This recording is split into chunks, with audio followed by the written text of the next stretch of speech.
The Butterfly That Stamped. From Just So Stories by Rudyard Kipling, presented by Storytime Classics, illustration by Courtney at www.bluestarcreations.art. This, O my best beloved, is a story, a new and wonderful story, a story quite different from the other stories. A story about the most wise sovereign, Suleiman bin Daoud, Solomon, the son of David. There are 355 stories about Suleiman bin Daoud, but this is not one of them. It is not the story of the lapwig who found the water, or the hoopoe who shaded Suleiman bin Daoud from the heat. It is not the story of the glass pavement, or the ruby with the crooked hole, or the gold bars of Balkis. It is the story of the butterfly that stamped. Now attend all over again and listen. Suleiman bin Daoud was wise. He understood what the beast said, what the birds said, what the fishes said, and what the insects said. He understood what the rocks said deep under the earth when they bowed in towards each other and groaned. He understood what the trees said when they rustled in the middle of the morning. He understood everything, from the bishop on the bench to the hyssop on the wall. And Balkis, his head queen, the most beautiful Queen Balkis, was nearly as wise as he was. Suleiman bin Daoud was strong. Up on the third finger of his right hand, he wore a ring. And when he turned it once, afrits and jinns came out of the earth to do whatever he told them. When he turned it twice, fairies came down from the sky to do whatever he told them.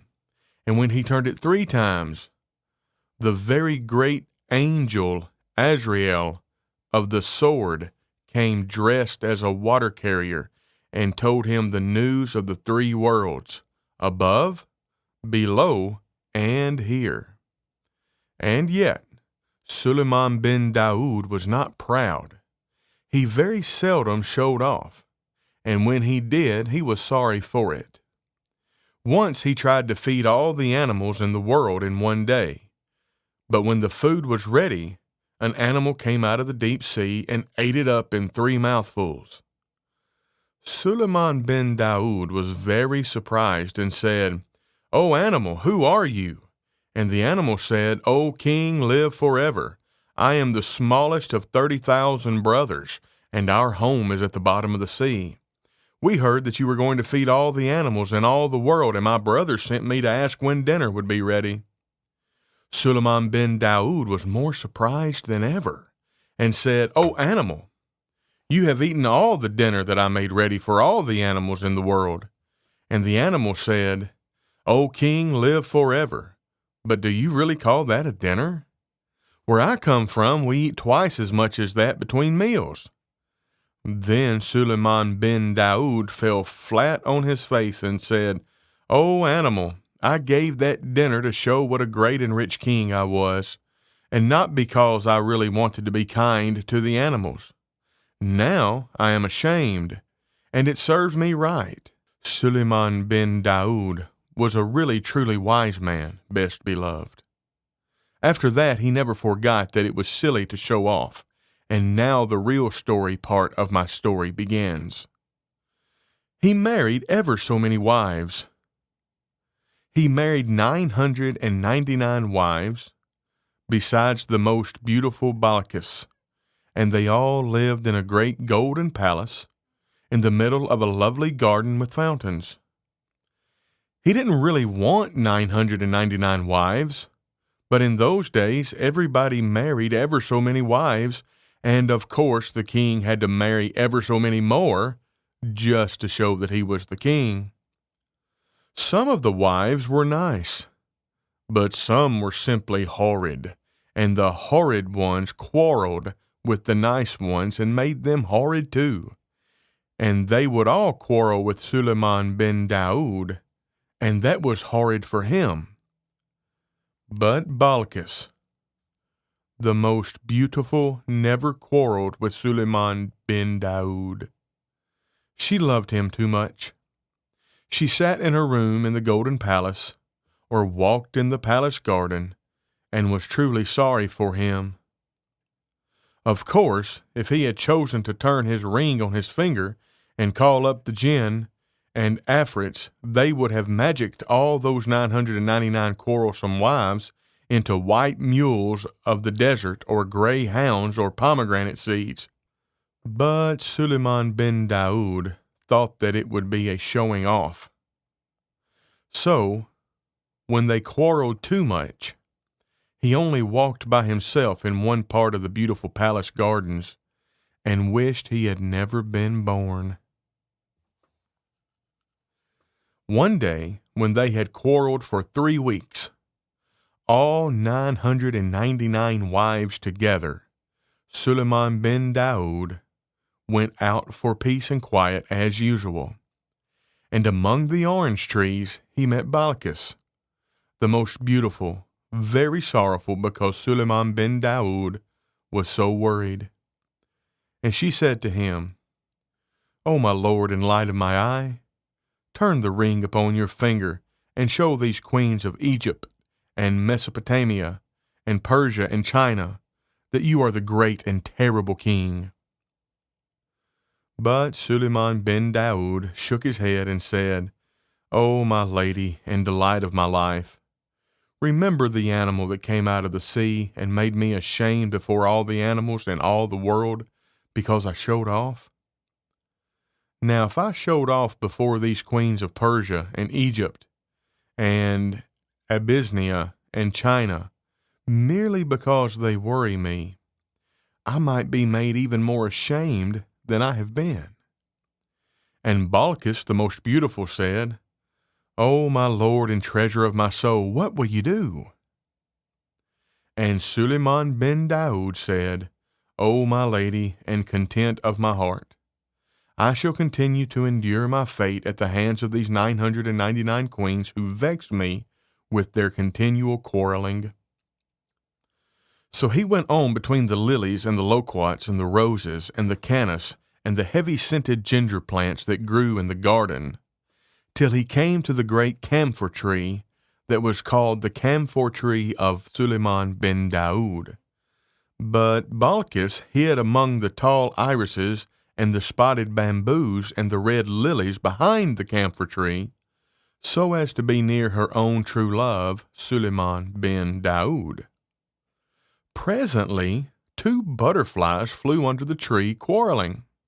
Suleiman bin Daoud heard one say to the other, "I wonder at your presumption in talking like this to me. Don't you know that if I stamped my foot, all Suleiman bin Daoud's palace and this garden here would immediately vanish in a clap of thunder?" Then Suleiman bin Daoud forgot his 999 bothersome wives and laughed till all the camphor tree shook at the butterfly's boast, and he held out his finger and said, "Little man, come here." The butterfly was dreadfully frightened, but he managed to fly up to land on the hand of Suleiman bin Daoud and clung there, fanning himself.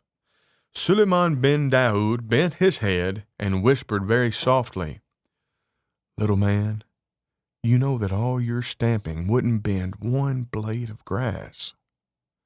What made you tell that awful fib to your wife? For doubtless she is your wife."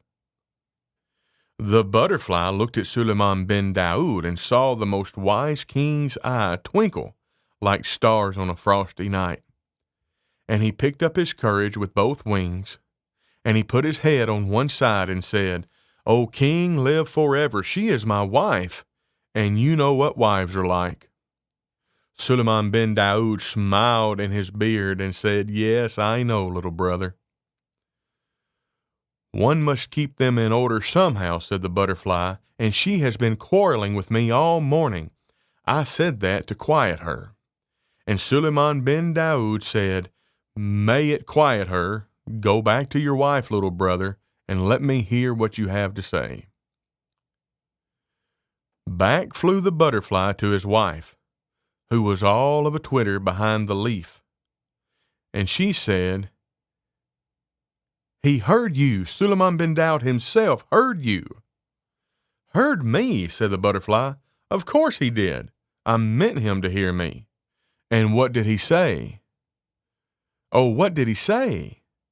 "Well," said the butterfly, fanning himself most importantly, "between you and me, my dear, of course I don't blame him, because his palace must have cost a great deal, and the oranges are just ripening. He asked me not to stamp, and I promised I wouldn't." "Gracious," said his wife, and sat quiet, but Suleiman bin Daoud laughed till the tears ran down his face at the impudence of the bad little butterfly. Balkis, the most beautiful, stood up behind the tree among the red lilies and smiled to herself, for she had heard all this talk. She thought, "If I am wise, I can yet save my lord from all the persecutions of these quarrelsome queens." And she held out her finger and whispered softly to the butterfly's wife, "Little woman, come here." Up flew the butterfly's wife, very frightened, and clung to Balkis's white hand. Balkis bent her beautiful head down and whispered, "Little woman, do you believe what your husband has just said?" The butterfly's wife looked at Balkis and saw the most beautiful queen's eyes, shining like deep pools with starlight on them, and she picked up her courage with both her wings and said, "O queen, be lovely forever. You know what menfolk are like."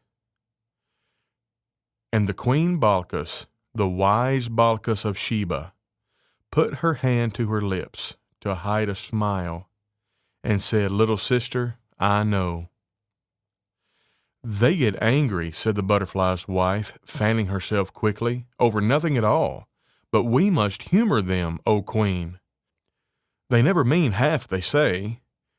If it pleases my husband to believe that I believe he can make Suleiman bin Daoud's palace disappear by stamping his foot, I'm sure I don't care.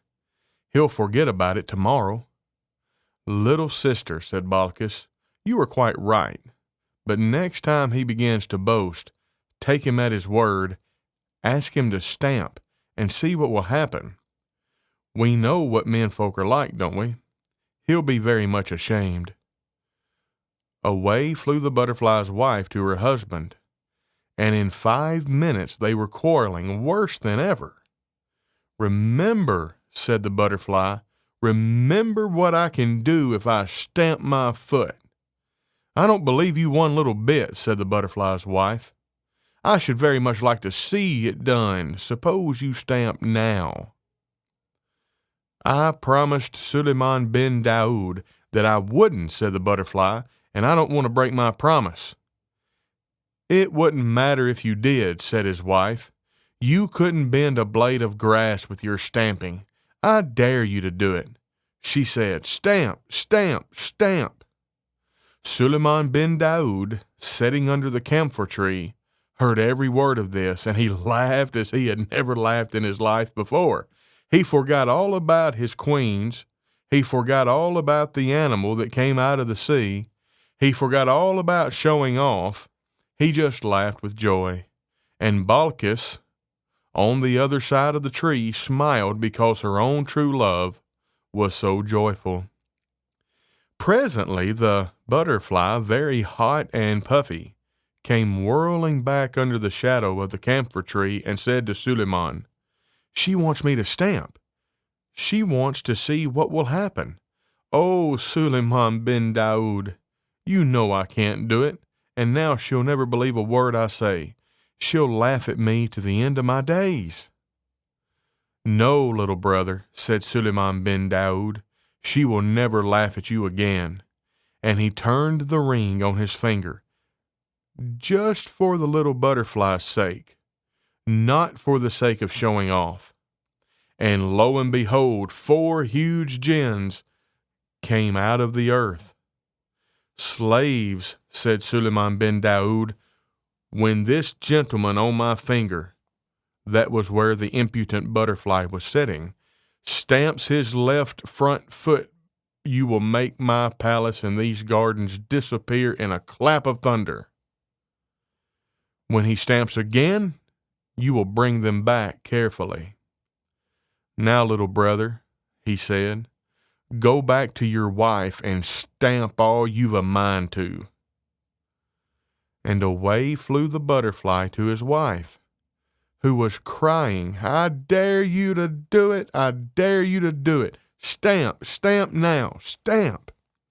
Balkis saw the 4 fast gins stoop down on the 4 corners of the gardens with the palace in the middle, and she clapped her hands softly and said, at last Suleiman bin Daoud will do for the sake of a butterfly what he ought to have done long ago for his own sake, and the quarrelsome queens will be frightened. Then the butterfly stamped.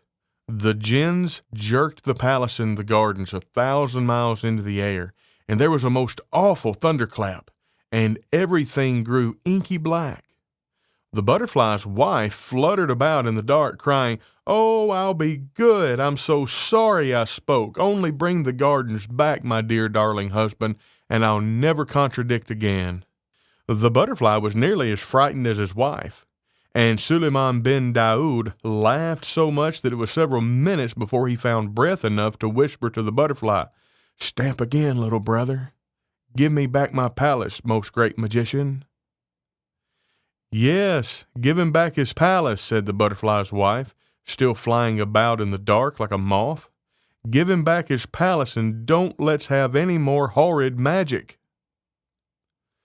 Well, my dear, said the butterfly as bravely as he could, you see what your nagging has led to. Of course it doesn't make any difference to me. I'm used to this kind of thing.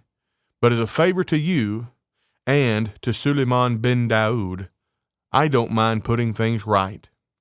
So he stamped once more, and that instant the gins let down the palace and the gardens without even a bump. The sun shone on the dark green orange leaves, the fountains played among the pink Egyptian lilies, and the birds went on singing, and the butterfly's wife lay on her side under the camphor tree, waggling her wings and panting. Oh, I'll be good, I'll be good. Suleiman bin Daoud could hardly speak for laughing.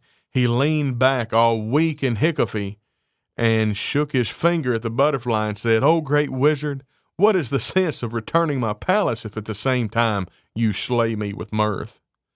Then came a terrible noise, for all the 999 queens ran out of the palace, shrieking and shouting and calling for their babies. They hurried down the great marble steps below the fountain, 100 abreast, and the most wise Balkis went stately forward to meet them and said, what is your trouble, O queens? They stood on the marble steps 100 abreast and shouted, what is our trouble? We were living peacefully in our golden palaces as our custom, when upon a sudden the palace disappeared, and we were left sitting in a thick, noisome darkness, and it thundered, and the jinns and afrits moved about in the darkness. That is our trouble, O head queen, and we are most extremely troubled on account of that trouble, for it was troublesome trouble, unlike any trouble we have known.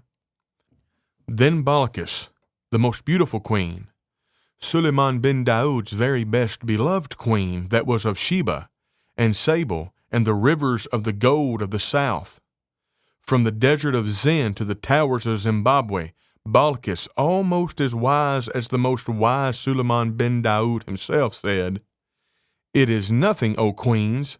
A butterfly has made a complaint against his wife because she quarreled with him, and it has pleased the Lord Suleiman bin Daoud to teach her a lesson in low-speaking and humbleness, for that is counted a virtue among the wives of butterflies. Then up and spoke an Egyptian queen, the daughter of a pharaoh, and she said, our palace cannot be plucked up by the roots like a leek for the sake of a little insect. No, Suleiman bin Daoud must be dead, and what we heard and saw was the earth thundering and darkening at the news. Then Balkis beckoned that bold queen without looking at her, and said to her and to the others, "Come and see." They came down the marble steps 100 abreast, and beneath his camphor tree, still weak with laughing, they saw the most wise Suleiman bin Daoud rocking back and forth with a butterfly on either hand. And they heard him say, "O wife of my brother in the air, remember after this to please your husband in all things, lest he be provoked to stamp his foot yet again. For he has said that he is used to this magic, and he is most eminently a great magician, one who steals away the very palace of Suleiman bin Daoud himself. Go in peace, little folk." And he kissed them on the wings, and they flew away. Then all the queens except Balkis, the most beautiful and splendid Balkis, who stood apart smiling, fell flat on their faces, for they said, "If these things are done when a butterfly is displeased with his wife, what shall be done to us who have vexed our king with our loud speaking and open quarreling through many days?" Then they put their veils over their heads, and they put their hands over their mouth, and they tiptoed back to the palace, most mousy quiet. Then Balkis, the most beautiful and excellent Balkis, went forward through the red lilies into the shade of the camphor tree, and laid her hand upon Suleiman bin Daoud's shoulder, and said, "O Lord and treasure of my soul, rejoice, for we have taught the queens of Egypt and Ethiopia, and Abyssinia, and Persia, and India, and China with a great and memorable teaching." And Suleiman bin Daoud, still looking after the butterflies where they played in the sunlight, said, "O my lady and jewel of my felicity, when did this happen? For I have been jesting with a butterfly ever since I came into the garden." And he told Balkis what he had done. Balkis, the tender and most lovely Balkis, said, "O my lord and regent of my existence, I hid behind the camphor tree and saw it all. It was I who told the butterfly's wife to ask the butterfly to stamp, because I hoped that for the sake of the jest, my lord would make some great magic, and that the queens would see it and be frightened." And she told him what the queens had said and seen and thought. Then Suleiman bin Daoud rose up from his seat under the camphor tree, and stretched his arms and rejoiced, and said, "O my lady and sweetener of my days, know that if I had made a magic against my queens for the sake of pride or anger, as I made that feast for all the animals, I should certainly have been put to shame.